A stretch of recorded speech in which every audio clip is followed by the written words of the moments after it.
আমাৰ বিহপুৰীয়া সমষ্টিৰ বিভিন্ন যিমান বিভাগ আছে প্ৰতিটো বিভাগেই বিচাৰিছিলে যে তেখেতসকলৰ সৈতে মই এবাৰ মুখামুখিকৈ বহি পৰ্যালোচনা কৰিব লাগে কি ধৰণে কাম কাজ চলি আছে।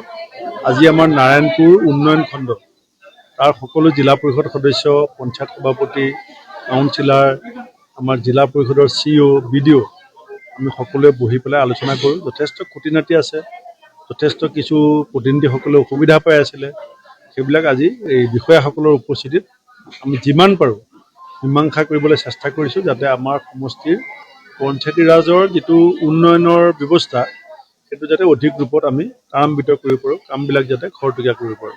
এতিয়া যিখিনি তথ্য আজি মিটিঙত ওলাইছে, BDO আৰু CEO কোৱা মতে প্ৰতিখন পঞ্চায়তত 16টাৰ পৰা 22টালৈকে কাম চলি আছে।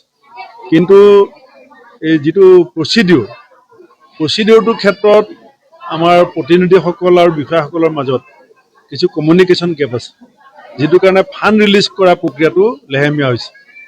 পইচাও আছে, কামো আৰম্ভ হৈছে, কিন্তু ফাণ্ডটো যেনেকৈ আহিব লাগে স্পীডত আৰু সেইটো নহাৰ কাৰণে কিছু টেকনিকেল প্ৰব্লেম আছিলে। আজি আমি সেই কথাবিলাকেই পাতিছোঁ। আপুনি দেখিব এতিয়া বাৰিষা অলপ অসুবিধা হ'বই।